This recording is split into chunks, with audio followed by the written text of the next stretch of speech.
Very good morning. Today is 24th August 2020. Today in this video we will be having a discussion of the Hindu editorial page analysis.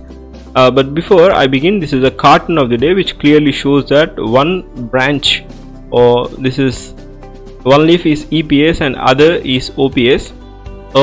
This is a political scenario of Tamil Nadu AIADMK party. The one who is contesting for the CM. The majority is for EPS and the minority is for OPS. EPS belongs to the person, that is Palaniswamy, Palaniswamy, and OPS is O Pannirselvam. So the one who is leading in the contesting for CM next year is EPS. Palaniswamy is leading and Pannirselvam is not having that majority. So they are having a marginal things, that is Palaniswamy is leading ahead rather than Pannirselvam. This is the political scenario of what the picture depicts. Before I begin into article discussion, I welcome you all to YFS Study Karo, where I do daily editorials, some of the technical things, interesting facts, and also job updates. This is also my Instagram and Facebook page, YFS Study Karo. You can also like there and follow so that you will not miss any further updates. I am Prashant. Let's get started. The first article is regarding the India's food insecurity. So more evidence on India's food insecurity. The SOFI means State of Food Security and Nutrition in the World report. SOFI report and the lockdown distress have renewed focus on what is also the world's largest food insecure population. So data from latest edition of SOFI report, that is State of Food Security and Nutrition in the World, show that India retains the dubious distinction of being the country with the largest population of food insecure people. So estimates presented in this report, which was released by several United Nations organizations, show that the prevalence of the food insecurity increased by 3.8% points in India between 2014 to 2019, the first term of Modi government. So by 2019, 6.2 crore more people were living with food insecurity than the number of 2014. So authoritative indicators says that the SOFI report, which is published annually, presents the most authoritative evaluation of the hunger and food insecurity of the world. Since 2017, SOFI presents two key measures of food insecurity, that is the conventional measure called the prevalence of undernourishment, that is POU, and a need measure called the prevalence of moderate and severe food insecurity, PMSFI. Both of these are globally accepted indicators of the progress towards substantial development goals, that is SDG goals, target 2.1 to end hunger and food insecurity, while POU is focused on estimating the proportion of the population facing chronic deficiency of calories, and PMSFI is a more comprehensive measure of the lack of access to the adequate and nutritious food.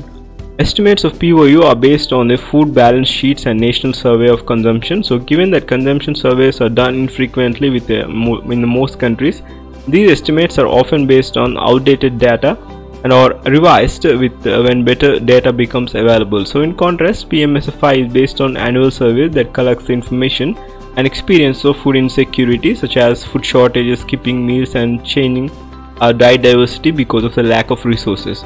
So this PMSFI uses a food insecurity experience sales, that is FIES, a gold standard in food security management developed by Food Agriculture Organization of United Nations, FOA, for estimating globally comparable prevalence rates. So given the solid conceptual foundation of this methodology and the ease of collection of the data, FIES and PMFIS FSI have been widely opted on the countries across the world. So the FOA commissioned Gallup to include the FIES questions of Gallup, a world poll survey conducted in more than 140 countries across the world. So many of the countries have started conducting their own surveys. Like most of the countries, the government of India neither conducts official FIES surveys nor accepts the estimates based on the FOA GWP survey. So although these surveys are conducted in India is among the few countries that do not allow publications of estimates based on these surveys. Consequently, as a past in the years, estimates of PMSFI for India are not published in SOFI. So countries' data, however, interestingly, these estimates can be derived from India from the information provided in the report. So the report provides 3-year average estimates of the number of food insecure people for South Asia and also whole for the South Asia excluding India. By taking the difference between these two, one can derive the estimates for India.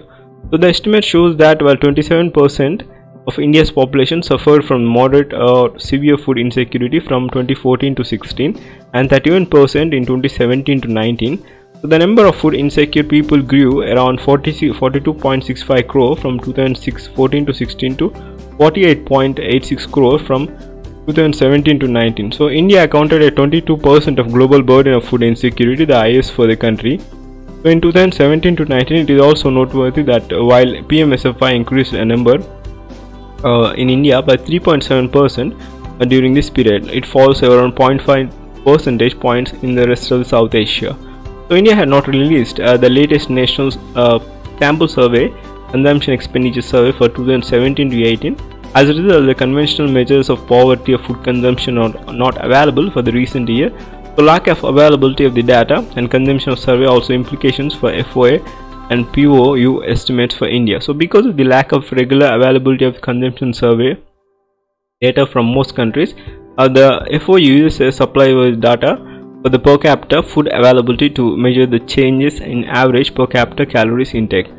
So while the per capita dietary energy supply in India increased 3.8% between 2011 to 13 and 2015 to 17, the consumption survey data became available through a media leak showed the average consumption expenditure fell by 3.7. So on the whole, holdings of the consumption survey of data by the government has meant that SOFI continues to use outdated data for variability for food intakes, making POU estimates for India untenable. So this is the cause of suffering. The significant rise in food insecurity as shown in this data is a clear manifestation of the overall economic distress during the period of the deepening agrarian crisis, falling investment across sectors of shrinking employment opportunities.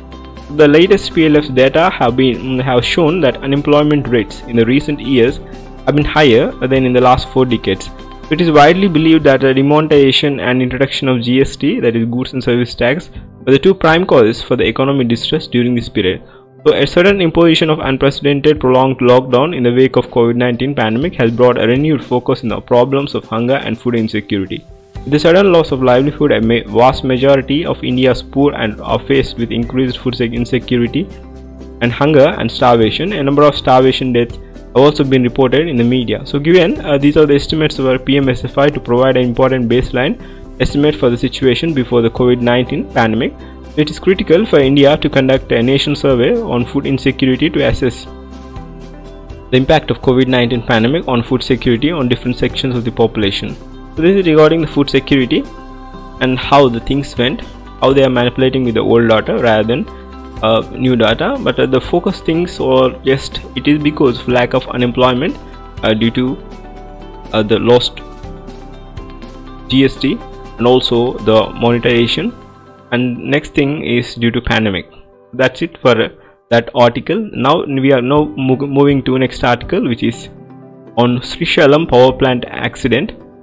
So this accident underscores the importance of fire safety codes. A fire in a hydroelectric station located close to unlimited quantities of water would seem to be contradiction, but as a deadly blaze in Srisailam power plant shows that the risk is very real.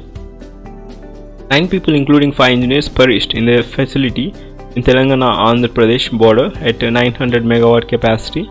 The plant on the left bank canal of Krishna is one of the biggest contributors to the Telangana State Power Corporation. Another branch serves to Andhra Pradesh. So what makes accident more disturbing is that it comes as another shock in a season of distress. So industries and power plants in Andhra Pradesh and Tamil Nadu and Telangana have been racked by the accident during the COVID-19 pandemic. In Srisailam, the fire appears to have started in a control panel during the maintenance.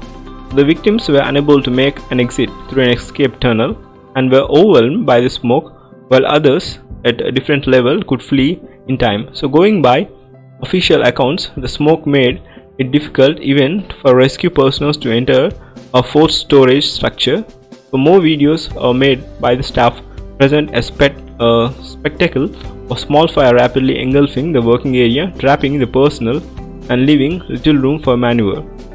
Telangana had instituted a CID inquiry apart from the plant operator's own probe, but an external technical audit was no conflicts of the interest would be better serve the objectives. By identifying a lacune to stop a future catastrophe, it can determine why victims could not make a safe exit as per the standard procedure.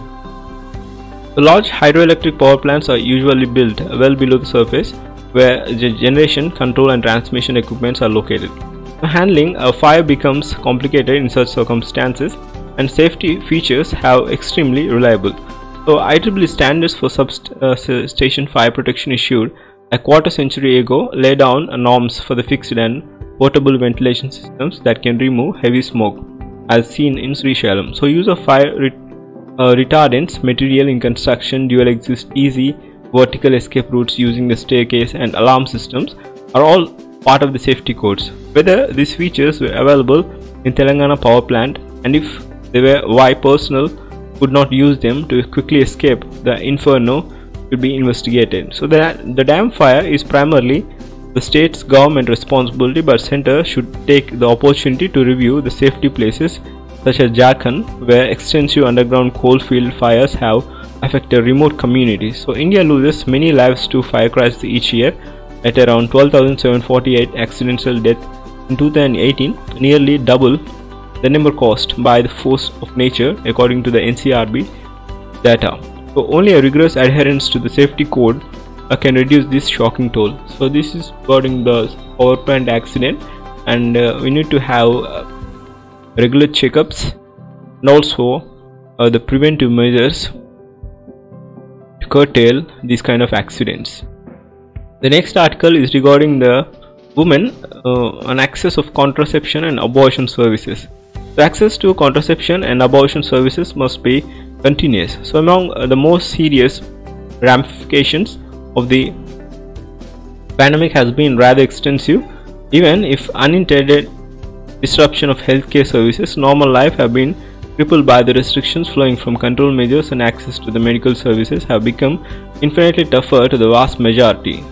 The scale of the impact of a woman's life is only now being recognized as a global report of inability to access contraceptives and abortion services during the lockdown, or warn of dire consequences including the unwanted pregnancies, increase in domestic violence and maternal mortality.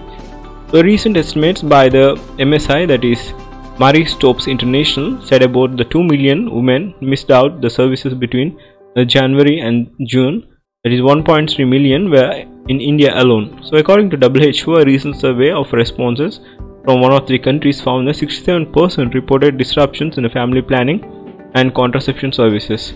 So UNFPA projections indicate that 47 million women in 114 low and middle income countries would be unable to use modern contraceptives if the average lockdown continued for 6 months with a major disruption to services. And also additional 7 million unintended pregnancies are expected to occur. So at the heart of this issue is a bulk of healthcare services shifting to the COVID-19 related emergencies and lockdown disruptions. So India listed abortions as essential services under the lockdown, but the disruption of the transport services hampered to access the center of care, and lack of awareness about these services being available during this period was a factor. So it is pertinent to ask if services to facilitate abortion and contraception were indeed available in the cities and rural areas during this period, despite being listed as an emergency and thus allowed to remain open even during intense lockdown. So almost 30% of the respondents seeking an abortion said that the clinic in their area were closed, according to the report. Further, a study in 6 states with the Foundation of Reproductive Health Services India showed a severe shortage of medical abortion drugs in the pharmacies. So for the country setting out to bolster its contraception and abortion services outreach, pandemic and its lockdown have dealt a blow. The need for contraceptive services remain high in India, with over 1 in 3 women, that is 35%, reporting a need for contraceptive advice as per the MSI report and study. The providing uninterrupted abortion and contraceptive counseling, devices and care services are essential to safeguard the reproductive rights of the women and protect them from the abuse. So these services must continue through measures such as telemedicine and incentives to the local clinics and open doors, resolving the drug supply chain's disruption besides improving access to the healthcare. For the countries that do not prioritize women's healthcare needs will bear the heaviest of burdens not so long after. So this is regarding the contraceptive and abortion criteria and how the things should go, even if the pandemic situation is increasing, but there should be continuous proper measures to be taken, that is telemedicines and incentives to the local clinic and open their doors for these kind of things to resolve. And also there should not be any disruption in drug supply chain. And that's the end of article discussion. If you are new to my channel, I request you all to subscribe, and thanks for joining me. Have a great day.